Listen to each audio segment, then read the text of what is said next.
So, hello. Today I'm going to talk about why taking care of yourself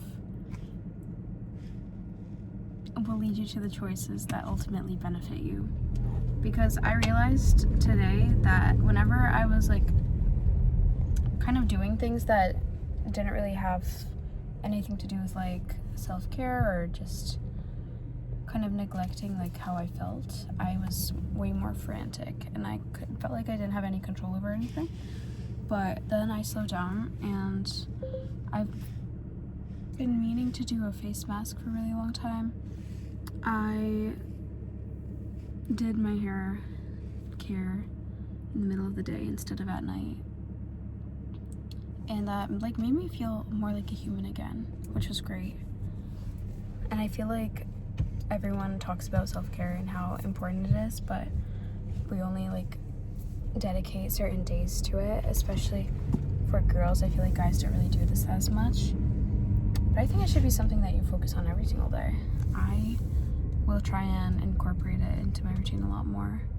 Honestly, I used to do it a lot, and then I feel like certain things kind of distract me from it. If I am way busier, then it becomes more of a back thought, but I don't think it should be that way. Yeah. Pain of discipline and what was it? Regret? Pain of discipline or pain of regret? Pain of discipline or pain of regret. That is the ultimate topic of today, and that means, will you suffer from being disciplined and doing what you know you need to do, or will you suffer from not being disciplined and regretting not doing what you were supposed to do? Which one is more painful? And personally, I think it's definitely the pain of regret, because at the end of the day, it's like a long term versus short term happiness or satisfaction type of thing. In the long term, if you choose the pain of discipline, you will be satisfied with yourself. You will be satisfied with the results, such as if you persist in what you want versus what you do not want. When you're reacting to the circumstances outside of you, that might feel satisfying in the moment, because it's like you're proving yourself right. Oh, I knew this was going to happen. Oh, I knew this was going to happen. This is what I see in front of me. It's like a satisfaction, you proved yourself correct, basically. But in the long term, it just hurts you because you're confirming the current story that you're seeing in front of you. Or you could choose the pain of regret, which means the pain of discipline, which basically means that you, yes, might see something in front of you that you don't necessarily like, but you stay disciplined. You choose your story. You choose what it actually means for you. Whether or not it'll affect you in a certain way that you don't want it to or you do want it to, you stick to that story. You're staying disciplined.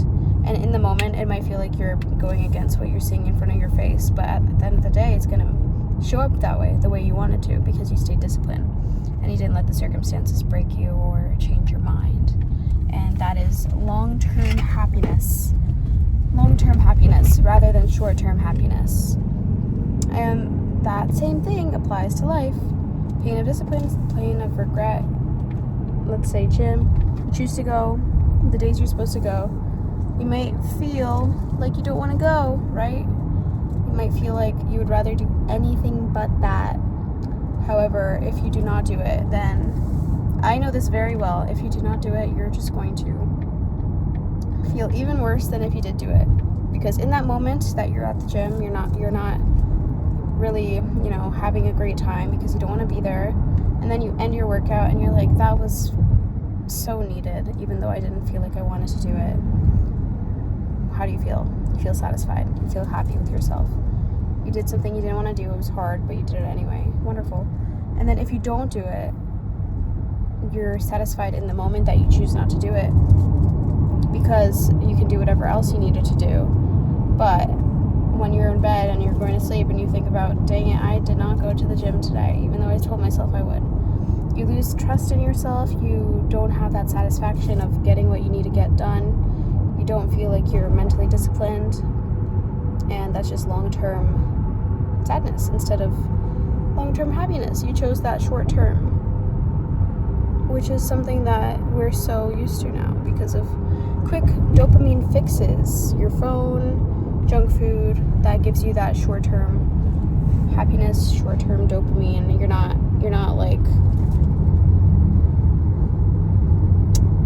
training yourself to want that long-term happiness from like a hobby like painting. It takes time to make that painting. It gives you long-term happiness rather than scrolling on your phone through TikTok. That gives you those short-term bursts. Or long-term eating healthy food, seeing the effects it has on your body. It doesn't destroy your body. Like short-term happiness of how good that the fast food tastes. Yes, it tastes really good. It tastes maybe better than healthy food, but you're not gonna see the same effects on your body over time. It's gonna give you long-term dissatisfaction, long-term sadness, rather than long-term happiness, like the